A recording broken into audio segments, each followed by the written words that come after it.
Et nous avons lu 2 tests. Le premier test nous parle de l'histoire de Samuel et son peuple.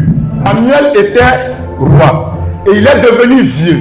Et il a choisi ses enfants pour diriger le pays. Le premier et le deuxième verset. La fille de Samuel ne marchait pas sur ses traces. Ils ont vu le comportement des enfants de Samuel. Et ils ont dit non, nous ne voulons pas que ces enfants nous dirigent. Nous voulons un autre roi sur Israël. Et ils se sont plaints pour que Samuel trouve un autre roi. Samuel va interroger Dieu. Et Dieu va dire à Samuel, fais ce que le peuple demande.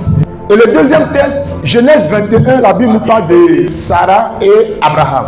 Sarah dit à son époux d'aller vers leur servante Agar pour avoir un enfant. Et Abraham a obéi à sa femme et ils ont conçu un enfant qui s'appelle Ismaël. Alléluia. La Bible dit, l'enfant grandit. Et le jour que Isaac est né, j'étais en train de faire la sortie de l'enfant. Sarah a vu Ismaël. Elle devient jalouse. Elle dit à son mari, chasse cet enfant. Et cette parole déplut Abraham. L'Éternel Dieu lui-même va dire à Abraham, fais ce que ta femme a dit. Quand nous lisons les 2 tests, Dieu a promis quelque chose. Et la chose tarde à venir. Mais qu'est-ce qui va se passer? Dieu va permettre que Sarah donne l'autorisation à son mari d'aller vers leur servante. Dieu avait la capacité d'annuler cela. Mais il a laissé faire. Pourquoi le thème est chasse Ismaël pour que Isaac puisse grandir dans ta maison. Pour l'introduction, je vais vous parler de la volonté de Dieu. Dans la volonté de Dieu, nous avons 3 types de dimensions. Il y a la dimension, la volonté permissive. Il y a la volonté souveraine et la volonté révélée.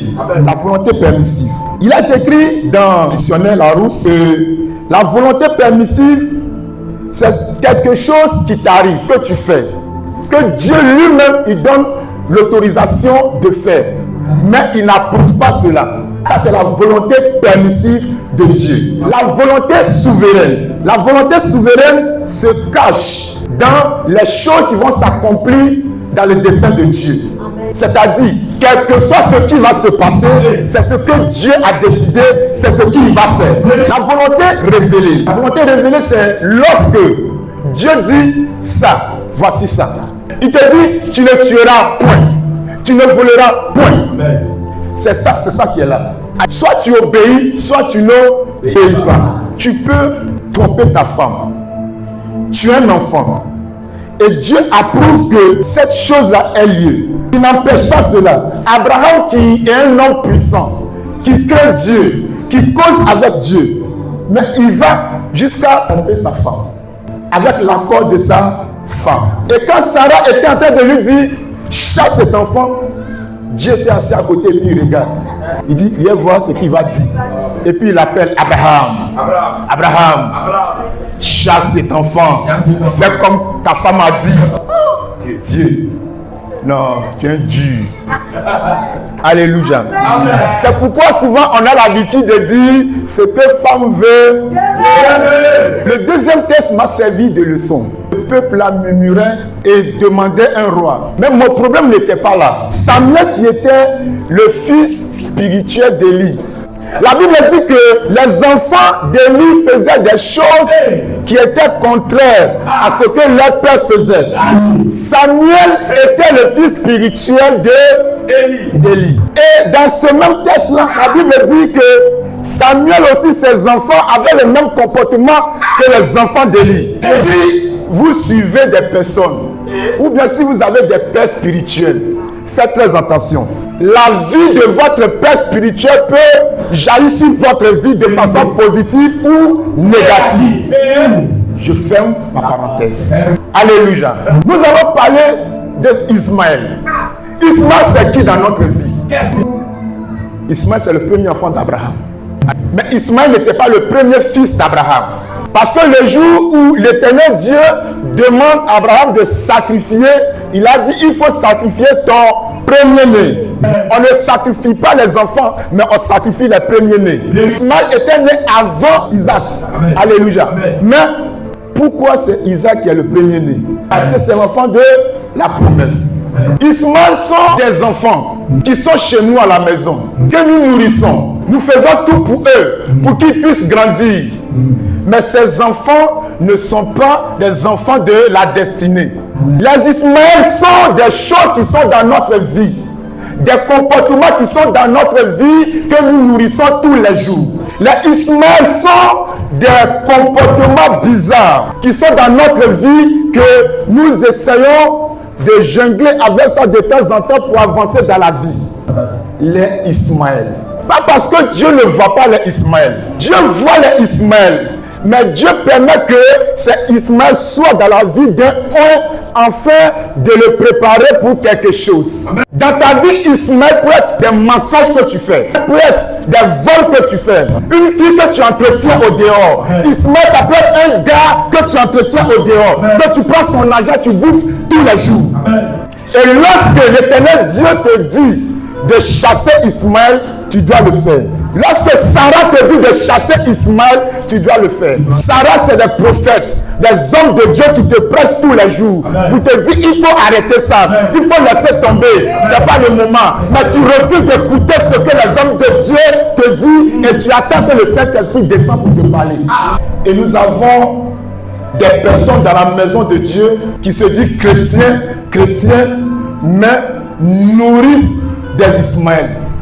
Tant que tu ne chasses pas Ismaël, Isaac ne pourra pas grandir. Nous prenons des péchés, nous les arrangeons et nous les cachons dans notre vie et on les appelle des péchés mignons. La Bible dit, Saül était roi d'Israël. Tant que Saül restera roi, David ne régnera jamais. Saül, c'est Ismaël. Tant que tu entretiens des relations avec Ismaël, David ne rentrera jamais dans ta vie. David, c'est le Saint-Esprit.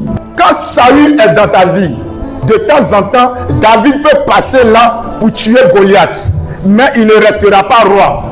Je suis en train de te dire, tant que Ismaël est dans ta vie, tu peux avoir certaines choses un peu. Certaines bénédictions, ça vient un peu. Mais ça ne dit pas. Parce que la vérité ne peut pas cohabiter avec le péché. C'est pourquoi le Seigneur te dit ce matin, il faut chasser Ismaël dans ta vie. Amen. Alléluia. Amen. Ismaël donne une joie éphémère. Tu es content un peu et puis après, ça s'arrête.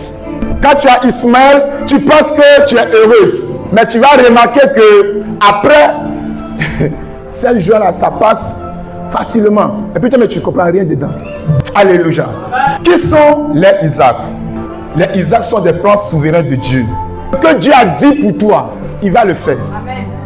Au lieu de te presser pour aller te mettre dans des compromis, attends le temps de Dieu. Amen. Et ce que Dieu a dit sur ta vie là, ça va se réaliser. Amen. Alléluia. C'est à travers Isaac qu'on aura des multitudes de peuples. Amen. C'est à travers Isaac qu'on aura les Jacob, qu'on aura les Israël. Amen. Genèse 21, le verset 9. Car l'enfant de cette servante n'héritera pas avec mon fils Isaac. C'est Isaac qui a la bénédiction. C'est Isaac qui a la bénédiction.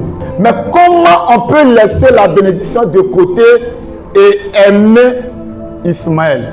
Il faut que nous prenions la décision de chasser les Ismaël qui habitent chez nous.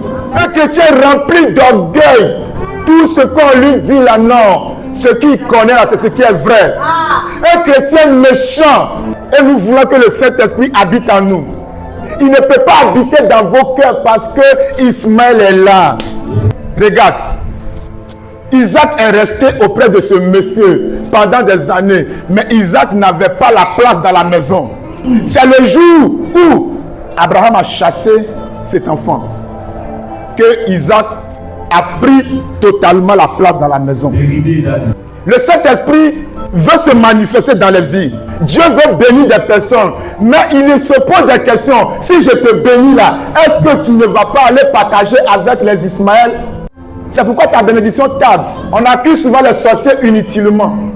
On fait des combats inutiles. Mais le problème c'est toi. Le problème c'est toi. Donnons la place à Isaac. Je vais parler à deux personnes. Le premier groupe de personnes, c'est des personnes qui travaillent quelque part. Le Seigneur ne t'a pas appelé à travailler là-bas. Et jusque-là, tu es là-bas. Et le travail que tu fais, toi-même, tu es conscient que tu n'es pas heureuse dans ce travail. Tu travailles, mais quand le mois finit, tu ne t'en sors pas. Le Seigneur dit, ce n'est pas ta place là-bas. Mais depuis là, je suis en train de dire, si je laisse là, je fais comment? Je dois nourrir mes enfants, je dois payer ma maison. Dieu ne te donnera pas Isaac si tu n'as pas chassé Ismaël. Tu dois chasser d'abord Ismaël et tu vas passer des jours dans la faim et Dieu va regarder ta foi. Il va dire, ah, comme mon fils là, il a chassé Ismaël, c'est que je lui donne Isaac. On ne met pas son pied sur quelque chose d'abord avant de libérer l'autre. Non, non, non, non. Dieu n'est pas dans ça. Dieu n'est pas dans ça. Dieu n'est pas dans ça. Il faut abandonner tes péchés avant que la vie de sanctification ne entre dans ta vie. On ne prie pas le Seigneur pour dire, oh Seigneur, aide-moi à abandonner mes péchés, aide-moi à chasser. Non, non, non, non, non. C'est une décision, on prend, on dit à partir d'aujourd'hui là, moi je ne mens plus, moi je ne vole plus, je ne triche plus. Quand tu finis de prendre la décision, tu es assis. Le premier jour, il y a un gombo qui se met devant toi. Tu vois jusqu'à, tu sais que ça là, je peux faire la mamaille. Mais tu dis non, je ne fais pas. Parce que j'ai pris une décision devant Dieu. Et c'est là Dieu regarde ton cœur, dit ouais, c'est que le gars là, il a commencé à changer vraiment. Et te met sur le bon chemin et te donne les choses grandes. Amen. Alléluia. Amen. Mais tant que tu ne le fais pas, tu ne verras pas de nouvelles choses. On ne sécurise pas les choses avec Dieu.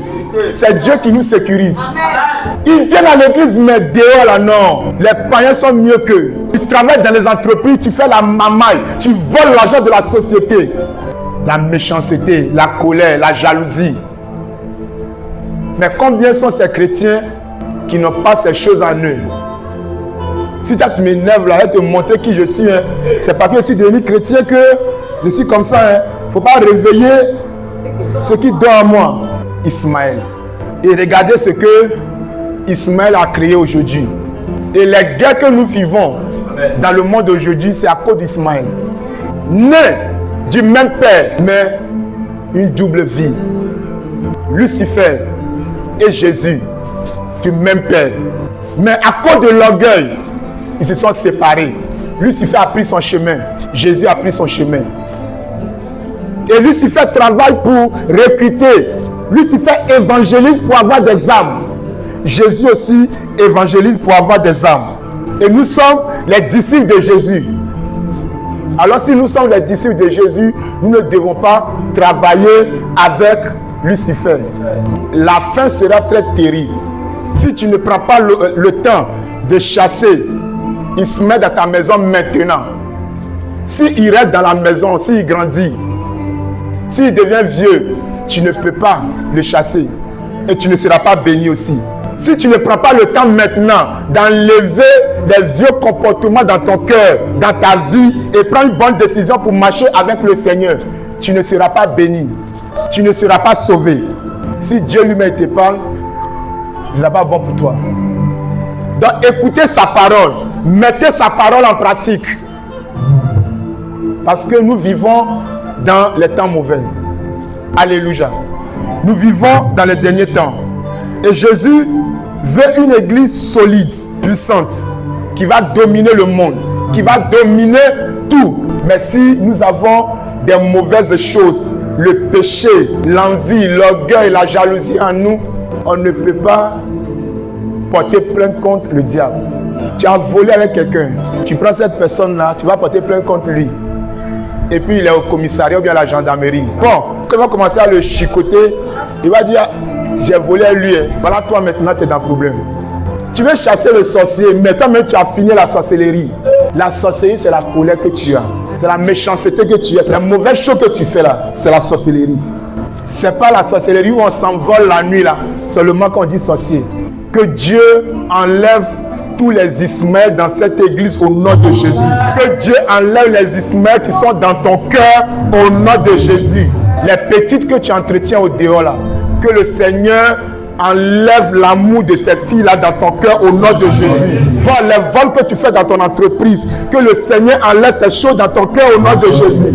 À partir d'aujourd'hui, tu vas commencer à aimer ta femme, ta seule femme, parce que c'est elle qui est Sarah à la maison au nom de Jésus. Dieu veut bénir son église. Dieu veut bénir ses enfants. Mais ce qui nous empêche, c'est le péché. Il faut traiter ces choses-là pour que Isaac puisse s'installer dans ton cœur, pour que tu puisses être béni en cette année 2026. Alléluia. Quand tu as Saül chez toi à la maison, Ismaël chez toi à la maison, tu ne fais rien de bon. Tout ce que tu fais, c'est échec sur échec.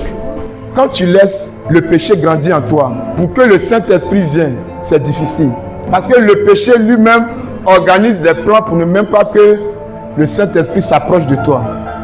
Si tu vois dans ta vie, tu commences à voir des choses bizarres, des esprits qui veulent t'amener à détester les choses de Dieu, il faut commencer à savoir que Saül est devenu roi jusqu'à... il est devenu vieux sur le trône. Alléluia. Que le Seigneur te bénisse. Amen. Que le Seigneur te bénisse. Amen.